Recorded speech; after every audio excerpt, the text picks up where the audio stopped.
Back to MLA graph. Vikarabad MLA ఎన్నికలకు ముందు ఇచ్చిన ఒక్క హామీనైనా నెరవేర్చారా? అసలైన జనానికి కనిపిస్తున్నారా? వాళ్ళ గోడు వింటున్నారా? మేము ఎన్నుకున్న శాసనసభ్యుడు ఒక ఆయన నియోజకవర్గంలో ఉన్నారన్న సంగతి ఎంతమందికి తెలుసు? సంజీవ్ రావుకు మళ్లీ టీఆర్ఎస్ టికెట్ ఇస్తే ఆశలు వదులుకోవాల్సిందేనన్న ఘోరమైన కామెంట్స్ ఎందుకు వస్తున్నాయి?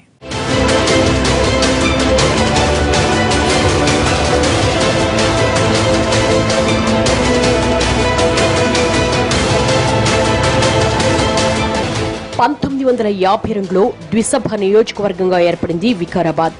78లో ఎస్సీ రిజర్వ్ అయింది. తాజాగా ఇది జిల్లా కేంద్రంగా మారింది.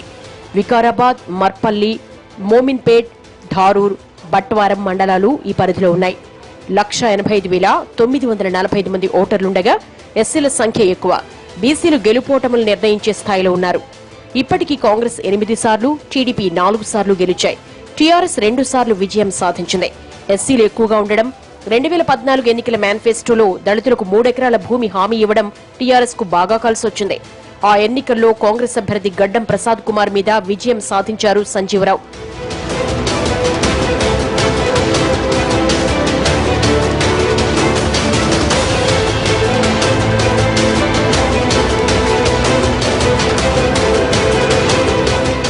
ఎన్నికల ప్రచారం గెలవడం వరకే సంజీవరావు గురించి తెలుసుగాని తర్వాత మా కంటికి కనిపించలేదంటున్నారు నియోజకవర్గ ప్రజలు. అందుకు తగ్గట్టుగానే గడిచిన 3 ఏళ్లలో ఎక్కువ శాతం నియోజకవర్గానికి దూరంగా ఉన్నారాయన. తీవ్ర అనారోగ్యంతో చికిత్స కోసం విదేశాలకు వెళ్లారు. ట్రీట్మెంట్ పూర్తయి తిరిగొచ్చినా ఇప్పటికీ ఉత్సాహంగా తిరగలేకపోవడంతో అభివృద్ధి పనుల గురించి పట్టించుకునే వాళ్లే లేరు. ప్రజల్లో అసంతృప్తి పెరిగిపోతోంది. పార్టీ కేడర్లో సైతం ఉత్సాహం తగ్గింది. మంత్రి మహేందర్ రెడ్డి వచ్చినప్పుడు హడావుడి తప్ప మిగతా టైంలో అంతా గప్చిప్.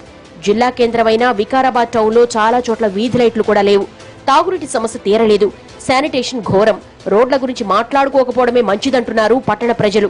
అనంతగిరి కొండల్ని కలుపుకొని తెలంగాణ ఊటీగా మారుస్తామన్న హామీ ఎటుపోయిందని అడుగుతున్నారు.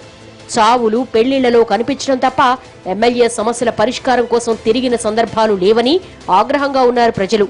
దళితులకు 3 ఎకరాల భూమి, డబుల్ బెడ్రూమ్ ఇళ్లు ఎక్కడని అడుగుతున్నారు. మోరీలు అయితే లేవు. ఇంకోటి ఏంటంటే వ్యవసాయానికి మాత్రం ఈ ప్రభుత్వంలో రుణమాఫీ ఇచ్చిండ్రు.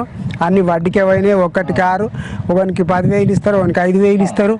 చాలా ఘోరమైన పరిస్థితి. అభివృద్ధి ఉన్న పాత పని ఉన్నా చెప్తున్నాం కదా, అంటే ఆయన ముఖం కొడుతున్నాను. అభివృద్ధి ఏం మాకు కొడతలేదు. వికారాల కాంట్రాక్ట్ బట్టి చేస్తున్నాడు. ఆయన త్రూలో కాంట్రాక్టర్ ఇప్పించుకుంటాడు, చేస్తాడు. టోర్లు అయితే ఏమైతే ఇది మొన్న శాంక్షన్ అయింది. ఇది దోబిగాడ అది ఆ పని కూడా వర్క్ అయిపోయింది. సిమెంట్ రోడ్లు కూడా ఏం లేవు. ఇంకేంటి ఇవి మోరీలు కానీ అవన్నీ కానీ అసలు ఏమి ఇంతవరకు లేదు. దాని గురించి అసలు ఇంతవరకు ఎటువంటి కన్స్ట్రక్షన్ కూడా జరగలేదు మోరీల గురించి ఊళ్ళో అయితే ఇప్పటివరకు. ఆయన వచ్చినాకేమో బిల్డింగ్ కట్టినరా, ఊళ్ళో ఏమన్నా స్కూల్ బిల్డింగ్ కట్టినరా, ఏమీ లేవు. అన్ని ఏం పరిస్థితులు లేవు. ఇంతే సంగతి. వ్యవసాయం సంగతి అట్లున్నది. పెద్దమాల సంగతి 60-70 మందికి పింఛన్లు లేవు, కార్డు లేవు. ఈ ఎమ్మెల్యేతో డెవలపింగ్ ఎంత లేదు మా మండల్లో కూడా, ఏ ఊర్లలో కూడా. ఇప్పుడు పాయకాన్లు అవి కూడా లేవు ఊర్లలో. రుణమాఫీ విషయంలో కూడా ఎక్కువ మంది రైతులు సంతృప్తిగా లేరు. విడతల వారీగా ఇవ్వడంతో వచ్చింది వడ్డీకే సరిపోయిందంటున్నారు. గ్రామాల మధ్య లింక్ రోడ్లు, ఊళ్లలో మంచినీటి సదుపాయాలు లేవని, ఆరోగ్యం సహకరించుకుంటే అవకాశం వేరే వాళ్ళకి ఇవ్వాలి తప్ప ఆయన పని చేయకుండా ఇంకొకరిని చెయ్యనివ్వకుండా మమ్మల్ని ఎందుకు ఎండగడుతున్నారన్న అభిప్రాయం నియోజకవర్గంలో బలంగా వినపడుతోంది. ఇది టీఆర్ఎస్ కూడా మైనస్ అవుతోంది. ఇప్పుడు ఈ మా కాలనీ అయితే మాత్రం లేఅవుట్ కాలనీ, అందరం ట్యాక్సెస్ కట్టుతున్నాం, అన్ని కడుతున్నాం. కానీ ఈ రోడ్లను మాత్రం పట్టించుకునే నాదుడు లేకుండా పోతున్నాడు. వాటర్ అయితే 4 డేస్కి ఒకసారి వస్తున్నాయి, మొత్తం ఎల్లో వస్తున్నాయి. అవి ఇక్కడ బోర్లు ఉన్న వాళ్ళు ఎవరు యూజ్ చేస్తలేరు. డ్రైనేజ్ అండర్ గ్రౌండే ఉంది. అయితే కొన్ని ఏరియాలు మాత్రం మొత్తం పలిగిపోయి బయటికి కూడా వస్తుంది. ఎమ్మెల్యే సార్ను చాలా సార్లు ఇక్కడ ఆపినాం. ఈ రోడ్లలో ఆపి కూడా మేము అడగడం జరిగింది. త్వరలో ఎంత తొందరగా అయితే అంత తొందరగా పూర్తి చేస్తామని చెప్పడమే జరుగుతుంది. కానీ పని మాత్రం అవడం లేదు. రైల్వే సదుపాయాలను ఇంకా మెరుగుపరచడం, అనంతగిరిని టూరిజం స్పాట్ గా అభివృద్ధి చేయడం, ప్రతి గ్రామానికి రక్షిత మంచినీళ్లు, అనంతగిరి టీబీ శానిటోరియాన్ని సూపర్ స్పెషాలిటీ ఆసుపత్రిగా మార్చడం వంటి ప్రధాన హామీలిచ్చారు సంజీవరావు.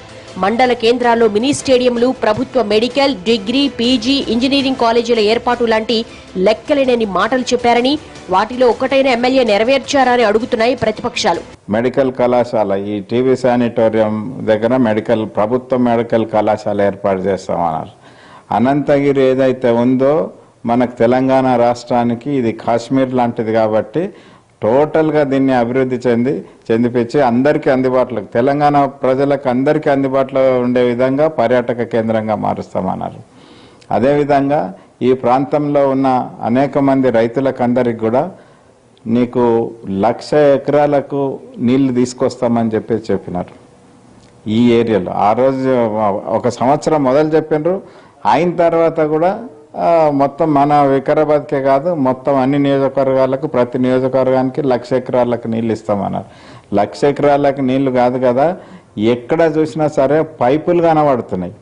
ఇక పైపులలో నీళ్ళు వచ్చుడు భగవంతుడికి తెలవాలి. అది అనేక గ్రామాలలో బ్రిడ్జ్ లేక ఆ గ్రామాలకు కనెక్షన్స్ లేకుండా పోయినాయి. అవి ఎవరి దృష్టికి కూడా తీసుకొస్తలేరు. ఎమ్మెల్యే గారు కూడా దాన్ని అబ్జర్వ్ చేస్తున్నట్లు కనబడతలేరు. ఆ విధంగా మొత్తం అంతా కూడా పిల్లల చదువులు కుంటుపడుతున్నాయి.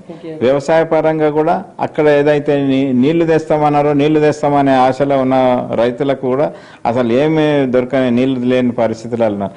ముఖ్యమంత్రి ఎమ్మెల్యే కలిసి నియోజకవర్గ ప్రజల్ని మోసం చేస్తున్నారని, ఎమ్మెల్యే యాక్టివ్ గా లేకుండా ప్రజల్ని గాలి కొదిలేస్తారా అన్నది విపక్షాల క్వశ్చన్.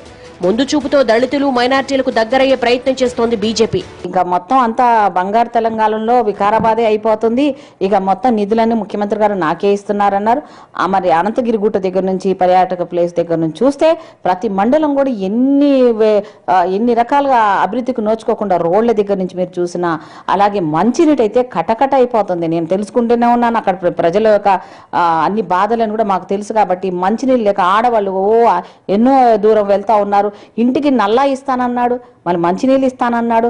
మరి నేను వస్తే నిజంగా ప్రతి వాళ్ళకి సంబంధించి వికారాబాద్ని అనేక రకాలుగా అన్నిటికంటే కూడా ముందు తీసుకొచ్చి ముందు పెడతాను, ముఖ్యమంత్రి గారిని నేను చెప్తే అది చేస్తానన్న ఈ సంజీవరావు గారు 3 సంవత్సరాల వరకు కూడా ఆయన ముఖ్యమంత్రి గారు ఇచ్చిన వాగ్దానాలు కూడా కరెక్ట్గా తెలుసుకోలేని పరిస్థితి.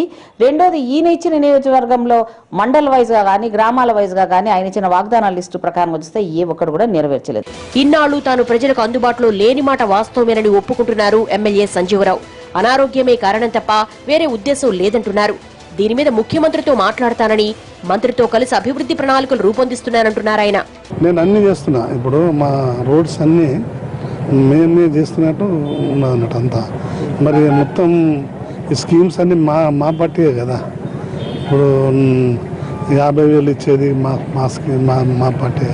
మరి అందరికీ కూడా పెన్షన్ ఇస్తున్నది మా పార్టీ.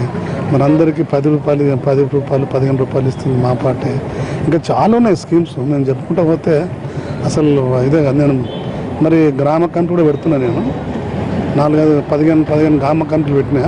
ఇప్పుడు మళ్ళీ వర్షాలు గిట్ట లేకపోతే మళ్ళీ 2-3 రోజుల మళ్ళీ స్టార్ట్ చేస్తా.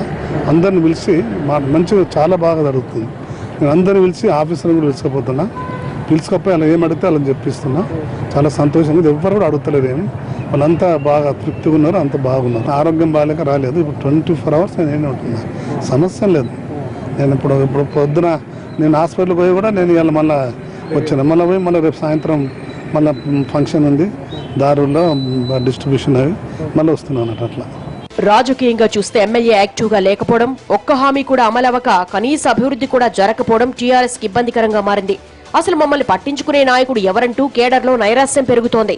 ఇదే అవకాశంగా పట్టు పెంచుకునే ప్రయత్నాల్లో ఉన్నాయి ప్రతిపక్షాలు.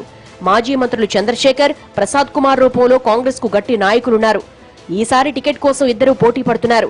ప్రసాద్ కారెక్కేందుకు అంతా సిద్ధం చేసుకున్నా ఆఖరి నిమిషంలో ఆగిందంటున్నారు. వచ్చే ఎన్నికల్లో టీఆర్ఎస్ నుంచి యాదయ్య టికెట్ ఆశిస్తున్నారు.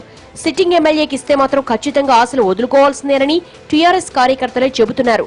దీంతో పార్టీ కొత్త అభ్యర్థి వైపు చూస్తుందన్న అంచనాలు పెరుగుతున్నాయి. నాయకుడిని బయట నుంచి ఇంపోర్ట్ చేస్తారా, కాంగ్రెస్ నుంచి లాగుతారా, ఇప్పటికే పార్టీలో ఉన్న వాళ్ళని పైకి తెస్తారా అన్నది సస్పెన్స్ గా మారింది.